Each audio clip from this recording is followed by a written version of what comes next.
Hello everybody, how are you? This is Matt. I am here and I'm going to start my aquaponics garden. So I kind of thought I'd give you a rundown of what I'm doing, how I'm doing it, and what I'm using. So real quick, just to give you an idea, I am using the IBC tanks.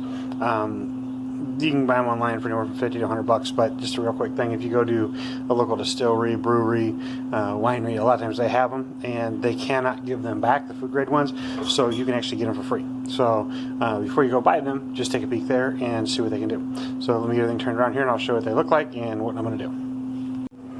Alright, so these are IBC tanks, and what you do, they have two bars that go across the top. I've already taken those off and they go through here. So what I did is I cut the bar right there to get them off. These are the top lids. They do have a pressure seal on them. I'm going to use that to probably do the filtration, but I'm not quite sure yet. So what you're going to do is you're going to take these off, you're going to pull them out, you're going to clean them up, and we'll go from there. So I'm going to do a 2-tank system.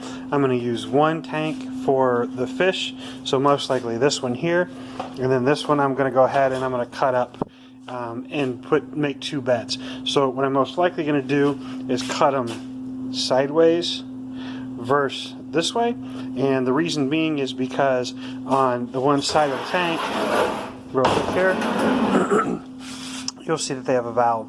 So instead of having to mess with that and change everything around and do all that, I'm just going to go ahead and cut them the other way. So again, I got 2 of them here. There's 1 there. The brewery actually had 2 more that I could have taken if I would have wanted them.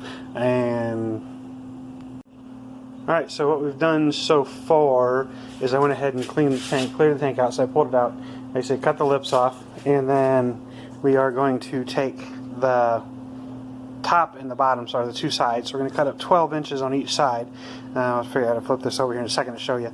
So what we're going to do is we mark that off. So we're going to cut this off 12 inches for the top and then 12 inches for the bottom. Okay, so you can see here.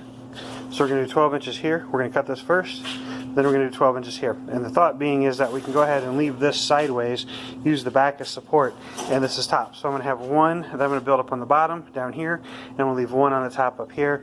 And again, I'm going to use that tank over here for the actual fish tank. So that way I can have a 250 gallon fish tank, and I can have the 2 beds on here, and as I grow, I can add to them.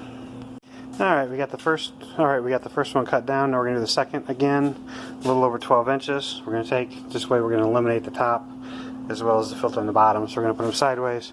Ultimately, it's going to go in the cage like that. I am going to take the back off. Alright, so this is what it's going to look like when I get the beds done. I'm going to have the bar in the middle. I got to clean everything out and take the back off yet, but that's what it'll be. So we'll have 1 low bed for lettuce, leafy greens. We'll have the top one for tomatoes and a couple other things.